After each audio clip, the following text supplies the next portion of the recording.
Welcome back to the channel. I'm glad that you could join me here, learning more about the states. I've been enjoying delving deeper into the states.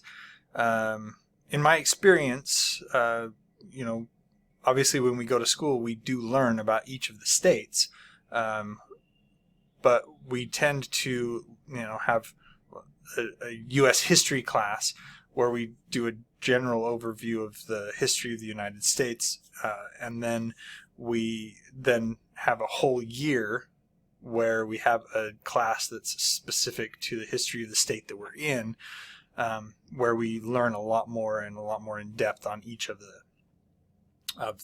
states, or where we learn a lot more about the state that we actually are living in. So you'll also notice that I don't have the webcam going today. I've been having some issues with the lighting, and I got to figure that out before I do another video. Anyway, today we're going to be talking about Georgia. Georgia, also called the Peach State. They're famous, at least in the United States, for their peach crops. I don't know if Georgia is the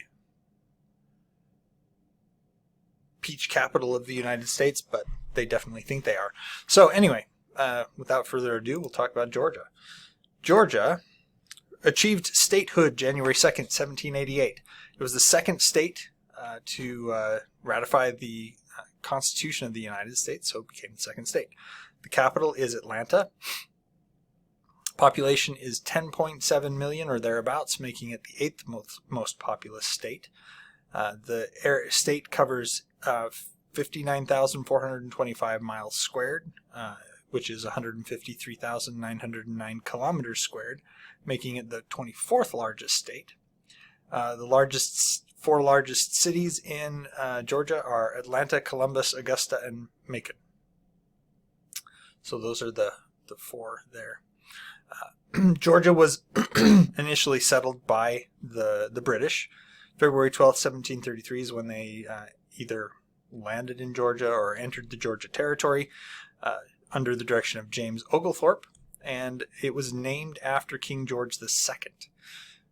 Interestingly enough, when Georgia was first settled, they did not allow slavery in the state of Georgia. It was prohibited. It wasn't until later that Georgia actually accepted and became a slave state.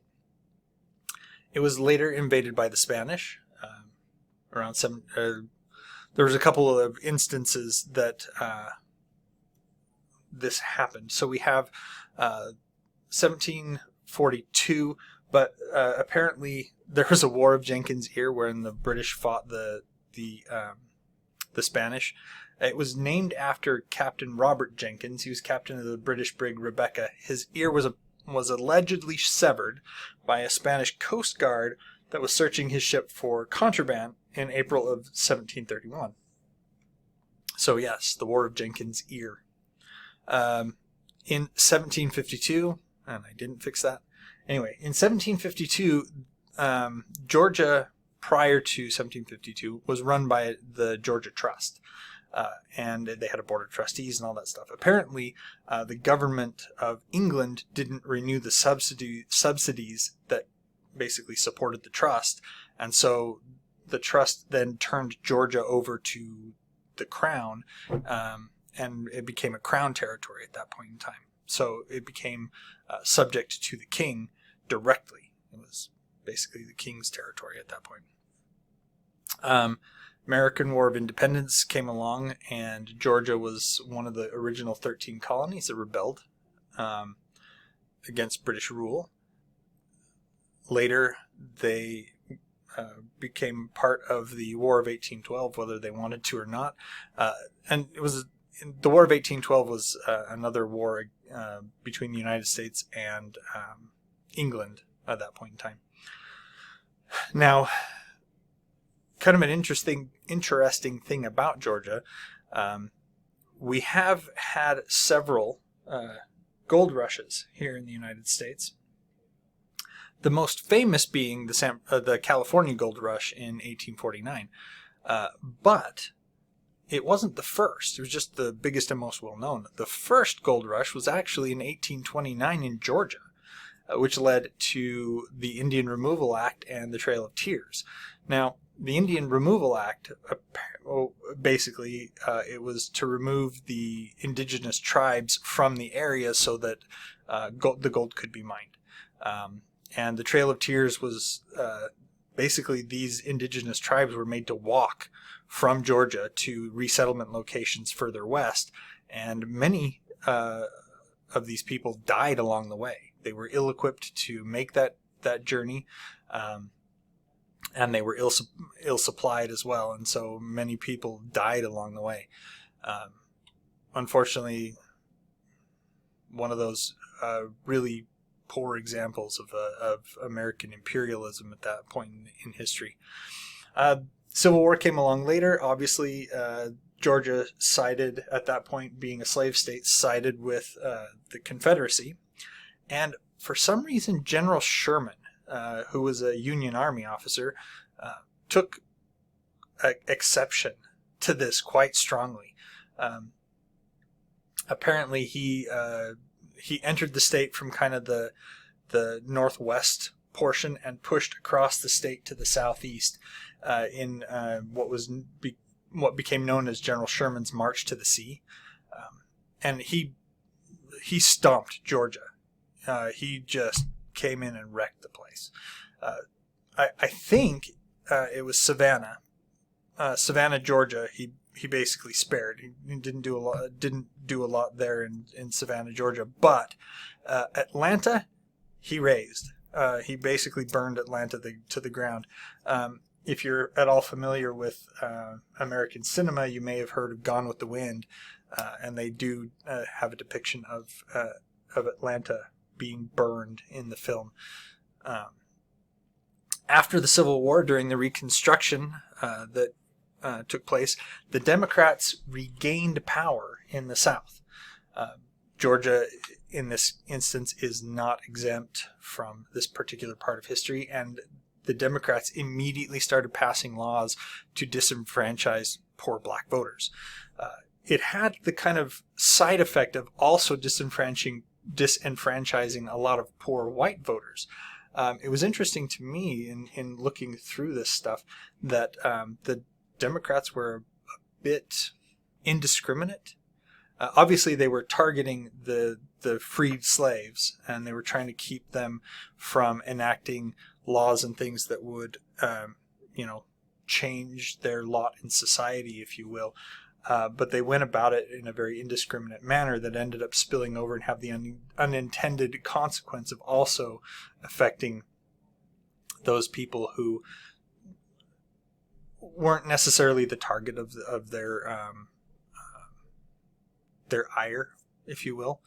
Anyway, civil rights movement kind of got a start in Georgia in the 1960s. Martin Luther King Jr. Being born in Georgia. If I'm remembering my history and my reading correctly.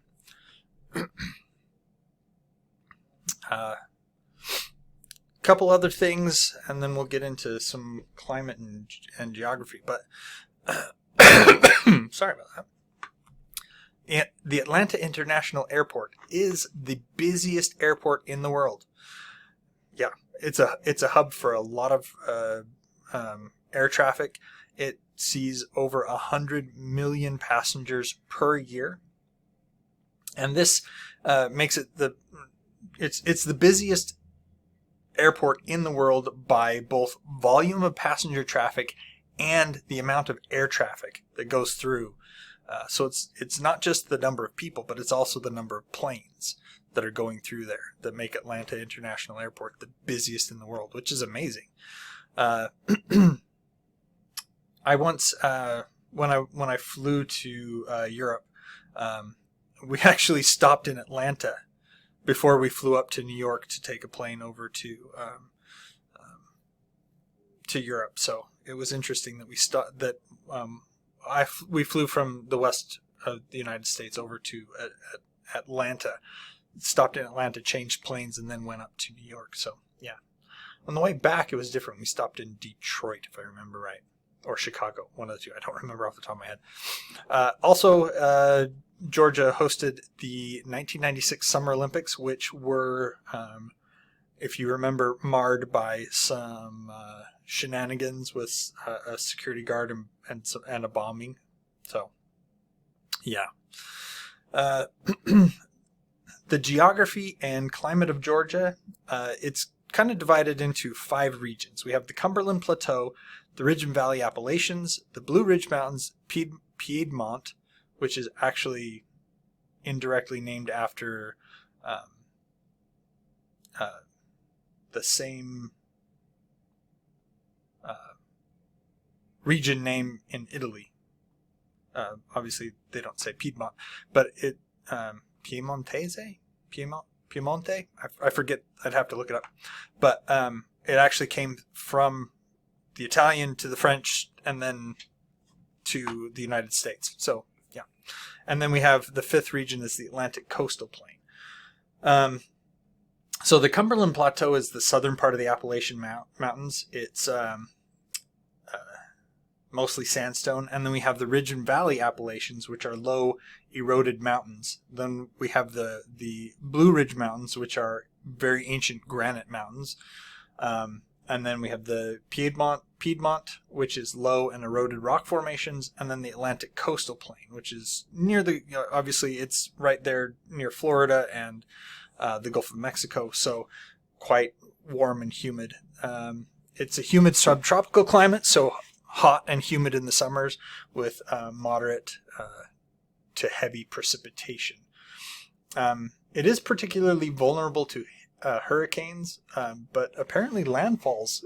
And I should... so landfalls have been rare, actually, in the 20th century. And so by vulnerable to hurricanes doesn't necessarily mean that hurricanes are coming through Georgia all the time. But when a hurricane gets near to the United States, Georgia does end up suffering damage and some ill effects from the weather as that hurricane is in the Georgia area. In industry, there's kind of 4 basic sectors of industry that Georgia excels in: manufacturing, aerospace, automotive, and food processing.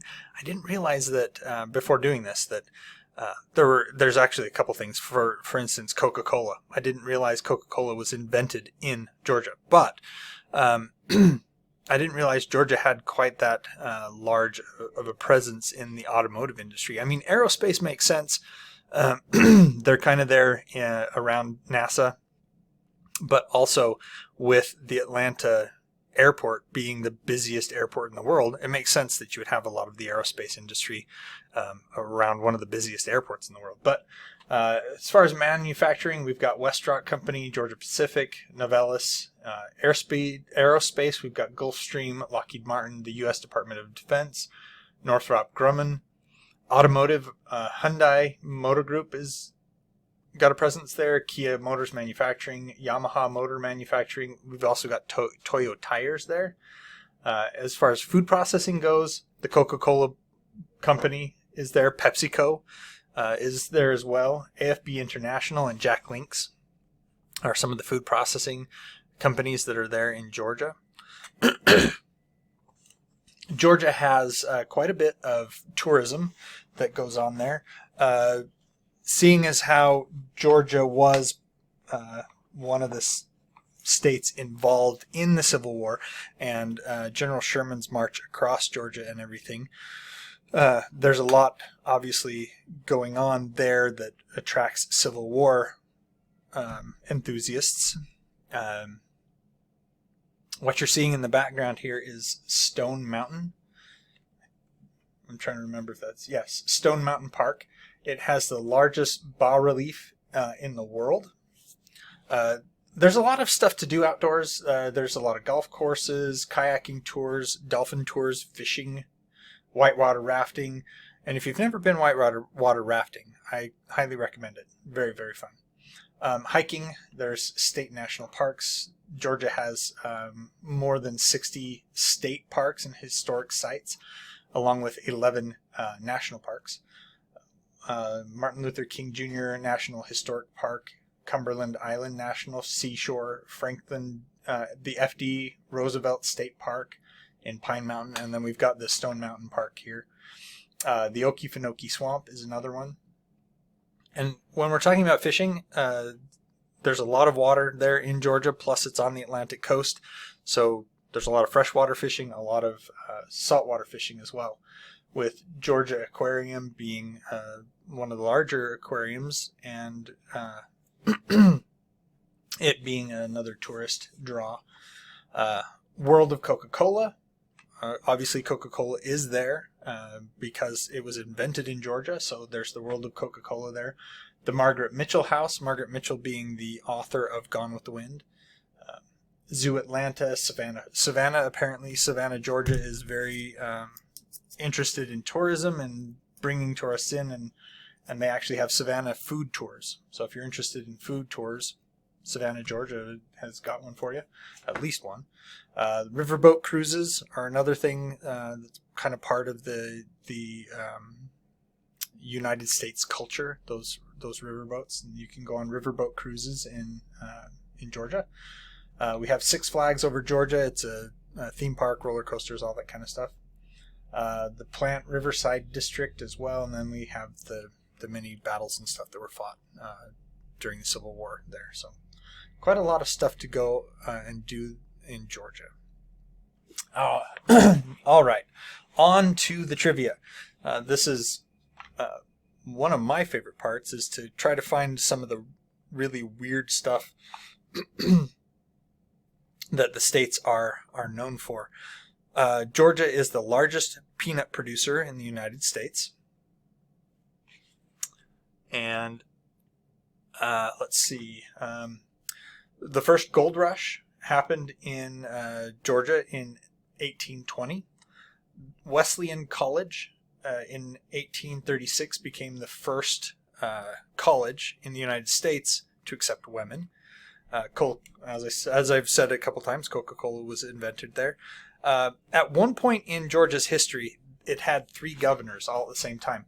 So in 1947, Georgia had a gubernatorial election, and the governor, the man was elected to be the governor, but before he could actually go in and take the oath of office and all that stuff, he died. So he was elected, but before he could be made governor, he died. So 3 people at that point in time claimed the title: the lieutenant governor, the former governor, and the governor-elect's son all decided that they were governor. And apparently this happened more than once in Georgia. So, yeah. The Varsity, and we got a plate and a hot dog here. The Varsity is the largest fast food restaurant. I shouldn't say fast food. It's the largest drive-in restaurant in the world. It can seat 800 people and 600 cars in the parking lot. It opened in 1928 and serves around 15,000 people per day. This is insane. It's just insane. I can't imagine what happened during the pandemic. Yikes. Okay. So when the Georgia colony was founded, there were 4 things that were not permitted in Georgia: liquor, slavery, lawyers, and Catholics.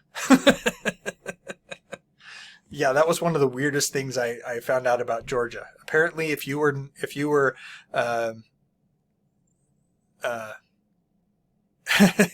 a Catholic, if you were a lawyer, you had anything to do with booze or slavery, you were not permitted to live in the territory of Georgia. Yeah, it was insane. Georgia was once home to the largest herd of kangaroos outside of Australia. The largest wild hog ever found was discovered and killed in Alapaha, Georgia. It weighed 1,000 pounds and was 12 feet long. It was nicknamed Hogzilla. Yeah, Hogzilla. There is an old law in Georgia that you cannot put ice cream in your back pocket on Sunday. I have no idea where this would even come from. Why would you put ice cream in your back pocket? And why was it such a problem that they had to make a law against it? It makes no sense. Yeah, it's since 1961, it's been illegal to eat fried chicken with a fork in Gainesville, Georgia. Yeah. And Edward Blackbeard Teach, so Blackbeard the pirate, his real name was Edward Teach.